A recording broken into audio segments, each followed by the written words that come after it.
Darshan a man with 11 crimes and 1 murder. మరి మొత్తానికి justice అనేది రేణుకా స్వామికి దక్కిందా లేదా అంటే కొంచెం డౌట్ అని చెప్పొచ్చు భయ్య. టు బీ ఫ్రాంక్ మనం రియాలిటీలో చెప్పుకుంటే బట్ కానీ కళ్ళ ముందు ఇన్ని ఎవిడెన్స్లు అనేవి క్లియర్ కట్ గా కనిపిస్తున్నా కానీ మనోడిని వదిలేస్తే మాత్రం నా నోటి నుంచి అయితే ఇంక ఇదే డైలాగ్ వచ్చింది back. Come on mother, India is a free country, kill anybody, roam freely. Recent times కూడా మనకి మన సుశాంత్ సింగ్ రాజ్పూత్ గారిది కావచ్చు, లేదంటే కనుక పూణే కేసుది కావచ్చు, ఇద్దరిని చంపేసినా కానీ ఎవిడెన్స్ని ట్యాంపర్ చేసి అబ్బో అసలు మెలకలు తిప్పుకుంటూనే వెళ్ళిపోతున్నారు మన కేసు అనేది. ఇట్లా ఎన్నో ఉన్నాయి. బట్ అసలు కొన్నిసార్లు నాకైతే మన ఇండియా అని చూస్తేనే విరక్తి వచ్చింది బాయ్. ఈ లా విషయంలో మాత్రం నాకు ఫారిన్ కంట్రీస్ అంటే చాలా ఇష్టం. అంటే ఈ యొక్క లా విషయంలో అనమాట ఇలాంటి విషయాలకైతే వాళ్ళు ఇచ్చే జడ్జ్మెంట్ అనేది ఉంటుంది, చాలా రూత్లెస్గా ఉంటుంది భయ్య. అసలు నువ్వు డబ్బు నోడువా లేదా ఎన్ని పక్కన పెట్టేసి చాలా రూత్లెస్గా అయితే ఉంటుంది. ఈరోజు ఈ మర్డర్ గురించి A to Z పిన్ పాయింట్గా మీకు చెప్పుకుంటూ వెళ్తాను. మీకు ఆల్రెడీ తెలుసు మన ఛానల్లో ఏ మ్యాటర్ చెప్పినా కానీ చాలా క్లారిటీ అయితే ఉంటుంది. అంటే ఇంకో విషయం కూడా మీకు చాలా బాగా తెలుసు, నేను జనరల్గా ఏ యాక్ట్రెస్ కూడా పర్సనల్ విషయాలుగా అసలు ఏది కూడా పట్టించుకోను. బట్ ఇదైతే పర్సనల్ అస్సలు కాదు భయ్య.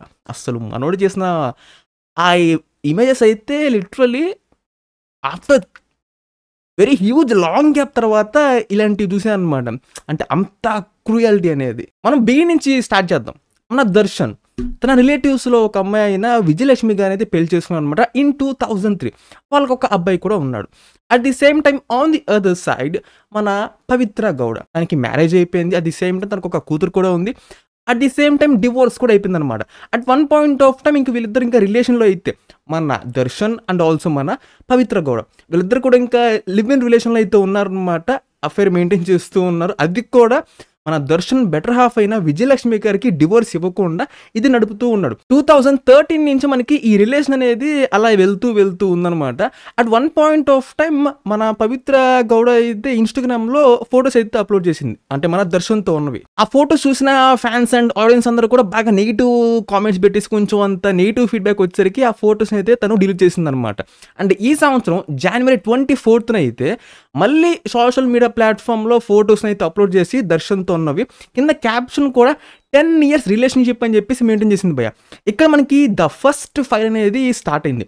ఇది అయిపోయిన తర్వాత మళ్ళీ మనకి February monthలో మళ్ళీ స్టోరీస్లో పెట్టేసి దర్శన్తో ఉన్న ఫొటోస్ మళ్ళీ పెట్టేసి అక్కడ మళ్ళీ హంగామా చేసింది అనమాట. సో ఇక్కడ మళ్ళీ సెకండ్ టైం ఫైర్ అనేది స్టార్ట్ అయింది. మన దర్శన్ బెటర్ హాఫ్ అయిన విజయలక్ష్మి గారికి అయితే ఇలా జరగటం అసలు ఇలా చేయడం ఏమాత్రం నచ్చలేదు. సో తను ఏమీ ఆలోచించకుండా ఇంకా వాళ్ళ రిలేషన్షిప్ అనేది ఇలా బయటకు వచ్చేస్తూ ఇలా ఫొటోస్ మొత్తం పెట్టేసరికి ఫ్యాన్స్ అందరూ కూడా విపరీతంగా కోపంతో నెగిటివ్ కామెంట్స్ ట్రోల్స్ అనేవి చేస్తూ ఉన్నారనమాట. అందులో పర్టికులర్గా ఒక ఫ్యాన్కి అయితే విపరీతంగా కోపం అని అసలు ఎక్కడికో వెళ్ళిపోయింది ఆ ఫ్రస్ట్రేషన్ అనేది పాపం తనకి. తనే రేణుకా స్వామి. ఆ అబ్బాయి అయితే విపరీతంగా మెసేజెస్ అబ్యూజ్ లాంగ్వేజ్ యూజ్ చేస్తూ విపరీతంగా తిడుతూ ఎలా పడితే అలా తిడుతూ విపరీతంగా తిడుతూనే ఉన్నాడు అనమాట చాటింగ్లో. భయ్య జనరల్గా ఎవరన్నా కానీ మీరు కానీ నేను కానీ ఎవరన్నా ఇంతలా తిడతారంటే సింపుల్గా బ్లాక్ చేసి పని చూసుకుంటారు కదా. ఈ పని చేయలేదు. అతను నెగిటివ్ కామెంట్స్ పెడుతూనే ఉన్నాడు, తిడుతూనే ఉన్నాడు, ఎలా పడితే అలా తిడుతూనే ఉన్నాడు. సో ఈ విషయం ఇంకా మన దర్శన్ దగ్గరికి వెళ్ళిన తర్వాత దర్శన్ అయితే చిత్రదుర్గలో ఉన్న తన ఫ్యాన్ క్లబ్ మెంబర్ అయిన రాఘవేంద్రన్ అయితే కాంటాక్ట్ అయ్యి తనకి ఫోన్ చేసి తన రేణుకా స్వామి గురించి చెప్పేసి తనని బెంగళూరుకి తీసుకుని రమ్మని చెప్పేసి చెప్పాడు అనమాట. ఇక నోట్ దిస్ పాయింట్, చిత్రదుర్గలో ఉండేది మన రేణుకా స్వామి. తను అక్కడే ఉంటాడు, అక్కడే నివసిస్తూ ఉంటాడు అనమాట. సో ఇంకా మన రేణుకా స్వామిని బెంగళూరులో ఆర్ఆర్ నగర్లో ఉన్న షెడ్కి తీసుకెళ్లారనమాట. అక్కడ తీసుకెళ్ళిన తర్వాత తన ప్రైవేట్ పార్ట్స్లో విపరీతంగా కొట్టడం, ఎక్కడ పడితే అక్కడ కొట్టడం, కరెంటు షాక్ ఇవ్వటం, ఇవన్నీ చేశారనమాట. అదే ప్లేస్లో మన దర్శన్ ఉన్నాడు, పవిత్ర గౌడ కూడా ఉన్నారు. సో వాళ్ళందరి పర్యవేక్షణలోని ఇదంతా జరిగిందనమాట.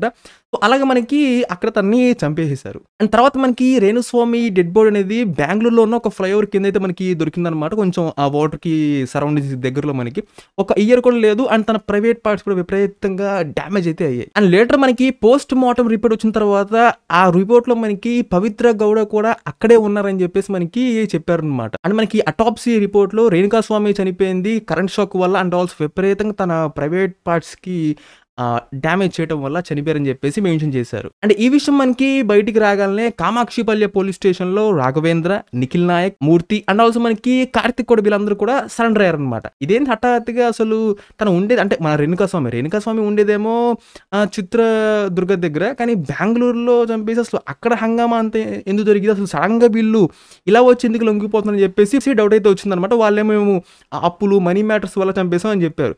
సో వాళ్ళకి డౌట్ వచ్చి వాళ్ళందరిని కూడా విడివిడిగా అందరిని కూడా ఇన్వెస్టిగేషన్ చేసి అందరూ కూడా ఒక ఆన్సర్ చెప్పకుండా డిఫరెంట్ ఆన్సర్లు చెప్తున్నారనమాట. అక్కడ వాళ్ళకి ఇంకా క్లియర్ కట్‌గా డౌట్స్ అయితే ఇంకా రైజ్ అయిపోయినాయి. అందులో ఒకళ్ళైతే మనకి ఈ మర్డర్ అనేది మన దర్శనే చేశారని చెప్పేసి మెన్షన్ చేశారు. సో ఇలా మనకి ఇంకా అతను ఆ విషయం చెప్పిన వెంటనే ఇంకా పోలీసులందరూ కూడా ఇన్వెస్టిగేషన్‌లో ప్రోగ్రెస్‌లో మనకి సీసీటీవీ ఫుటేజ్‌ని కూడా మనకి కలెక్ట్ చేసుకొని జూన్ 8న మనకి మర్డర్ జరిగింది. జూన్ 11న మనకి ఇంకా అతను చెప్పాడు కాబట్టి దర్శన్‌ని కూడా మనకి కస్టడీలోకి తీసుకొని ఇంక ఇంట్రోగేషన్ అయితే మనకి స్టార్ట్ చేశారనమాట. దర్శన్ అయితే లేదు నేనైతే చంపలేదు, ఏమీ లేదు. తన్ని తీసుకొని రమ్మన్నాము. కొన్ని దెబ్బలు కొట్టాను. ఫుడ్ పెట్టి డబ్బులిచ్చేసేసి తనని పంపించేసాను. ఇలా కవరింగ్ ఇత్తూ స్టోరీ అయితే చెప్పాడనమాట. సో మనకి 14 మెంబర్స్ ఇంక్లూడింగ్ మనకి పవిత్ర గౌడ అండ్ ఆల్సో మనకి దర్శన్‌తో మనకి కస్టడీలో ఉంటే ప్రెజెంట్ మనకి 14 కాస్త 17 మెంబర్స్‌కి అయితే మనకి కౌంట్ అనేది మనకి పెరిగిందనమాట. At the same time accused కూడా మనకి ఒకళ్ళు కరెంట్ షాక్ ఇచ్చే మేము చంపేసేసాము, దర్శనే చేశారని చెప్పేసి మనకి మెన్షన్ చేశారు. అండ్ మనకి 18th జూన్‌న మన దర్శన్ ఫామ్ హౌస్‌లో అయితే తన మేనేజర్ అయితే సూసైడ్ చేసుకొని చనిపోయాడు. అండ్ దర్శన్ అయితే ఇంకొచ్చేసి సింపతి గేమ్‌ని మళ్ళీ స్టార్ట్ చేసి కొంచెం క్రియేట్ చేద్దాం అని చెప్పేసేసి నా ఫ్యామిలీని డిస్టర్బ్ చేయొద్దు, మీరు ఇన్వెస్టిగేషన్ చేయొద్దని చెప్పేసి మెన్షన్ చేశారనమాట. ఇన్ ది రీసెంట్ వీడియోస్‌లోనే. సో తన మేనేజర్‌కి మనం చేసిన వ్యవహారం మొత్తం ఇంక బయటకు వచ్చేస్తుంది. ఇంక మనం ఎట్టగానో టప్ప కట్టేస్తామని చెప్పేసి ఇంక తను ఆ డెసిషన్ తీసుకున్నాడని చెప్పేసి మ్యాటర్ అయితే క్లియర్‌గా అర్థమైపోయింది. At the same time on the other side మన రేణుకా స్వామికి పెళ్లయిపోయిందనమాట. అండ్ వాళ్ళ వైఫ్ అయితే right now currently pregnant. So ఒక పక్క మనకి ఇంత జరుగుతుంటే ఇన్ని ఎవిడెన్స్‌లు కూడా బయటకు వచ్చేస్తూ ఉంటే కూడా దర్శన్ ఫ్యాన్స్ అయితే లిటరల్లీ విపరీతంగా సపోర్ట్ చేస్తున్నారు. బట్ మీరు కంగారు పడదులేండి, అదేమి వాళ్ళు సపోర్ట్ చేయట్లేదు, మొత్తం కూడా పెయిడ్ బ్యాచ్ అనమాట. అంతా కూడా క్లియర్ కట్‌గా. దీంట్లో కొంతమంది వందలు కొంతమంది అనుమూర్తులు ఉంటారు కదా, సో వాళ్ళ ఫ్యామిలీలో కనుక ఇలాంటిది వాళ్ళ ఓన్‌కి జరిగితే మాత్రం అప్పుడు అలాంటి కోడి బుర్రలకి బల్బ్ అనేది వెలిగిద్దనమాట. లేకపోతే అట్లాంటి వాళ్ళకి అసలు ఎప్పటికీ బల్బ్స్ అనేవి కూడా ఎలగవులేండి.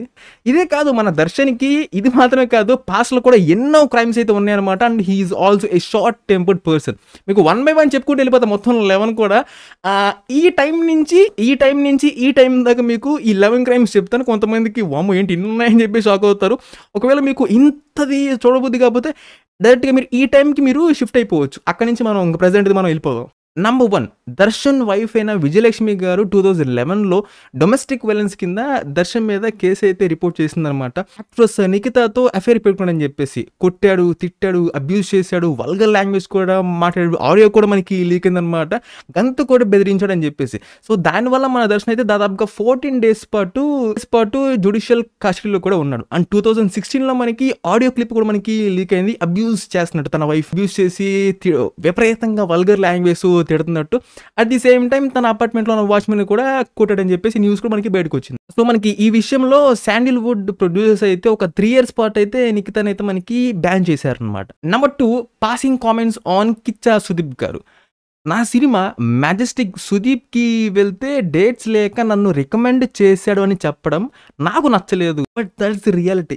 ఇది కూడా అనమాట. అండ్ నెంబర్ 3 2021లో మనకి మైసూర్ రెస్టారెంట్లో ఒక వెయిటర్‌ని అయితే కొట్టేశాడు భయ్యా లిటరల్లీ. బట్ ఆ న్యూస్‌ని ఎలాగోలా కబ్బు చేసేసుకొని కొంచెం వచ్చిందిలేండి, బట్ దాన్ని అలా సెటిల్మెంట్ చేసుకున్నారన్నమాట లోపలే మళ్ళీ. అండ్ ది 4th వన్ 2022లో భరత్ అనే అతను ప్రొడ్యూసర్ అనమాట దర్శన్ మీద కేసు ఫైల్ చేశాడు. తనకు మూవీని అయితే ప్రొడ్యూస్ చేస్తున్నాడు, భగవాన్ శ్రీకృష్ణ పరమాత్మ. సో మనకి కోవిడ్ రావటం వల్ల ఆ ప్రాజెక్ట్ మనం తీయమని చెప్పేసి ధ్రువనికి అయితే చెప్పారనమాట. సో ధ్రువన్ వెళ్ళి మన దర్శన్కి చెప్పాడు. సో దర్శన్ ఏం చేశాడు, ఆ ప్రొడ్యూసర్ భరత్ అనే అతను ఆ ప్రొడ్యూసర్కి ఫోన్ చేసి కాల్ చేసి బెదిరించి నువ్వు సినిమాని ఎలాగైనా కంప్లీట్ చేయాలని చెప్పేసి థ్రెటన్ చేసి భయపెట్టాడు భయ లిటరల్లీ. అండ్ నెంబర్ 5 ఒక ఇంటర్వ్యూలో అదృష్ట దేవతపై మన దర్శన్ అయితే అబ్యూస్ కామెంట్స్ చేయడం వల్ల హిందూ ఆర్గనైజేషన్ వాళ్ళు అయితే బాగా అఫెండ్ అయిపోయారు.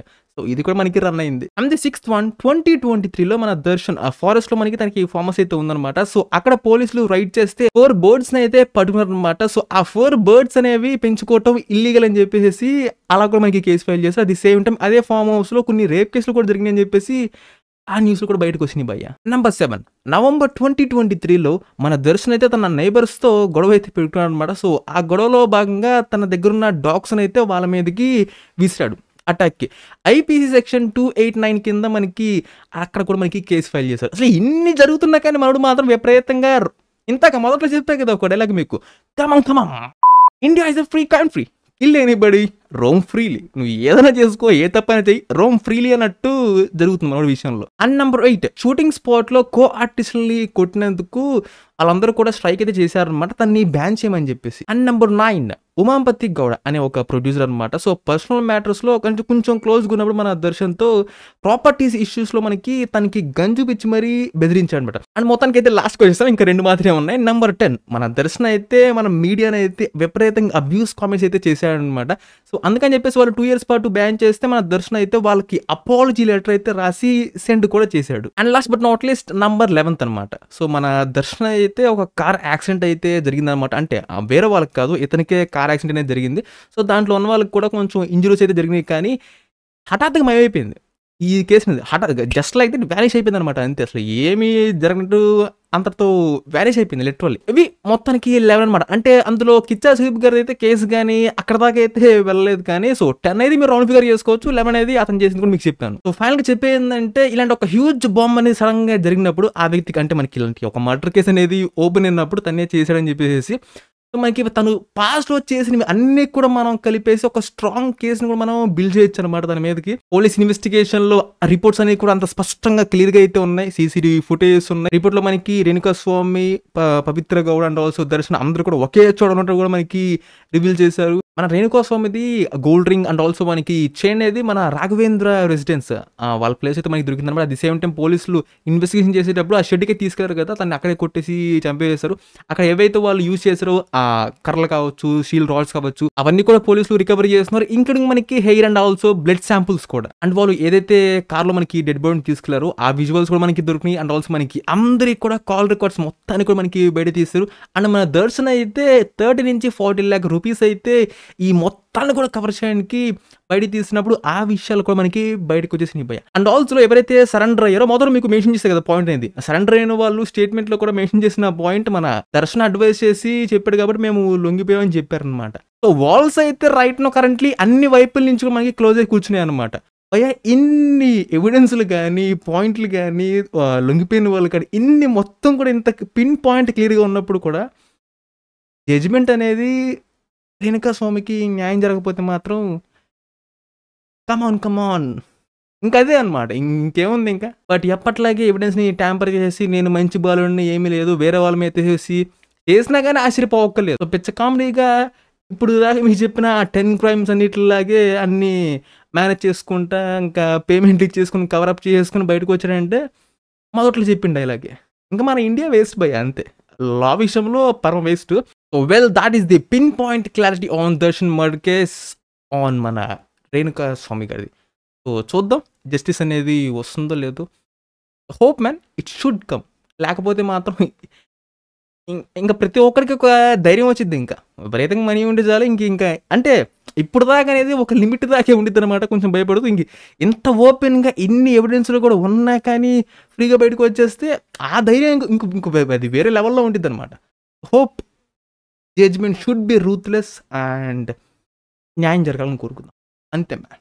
And that's it. All catch ఉంది నెక్స్ట్ వన్.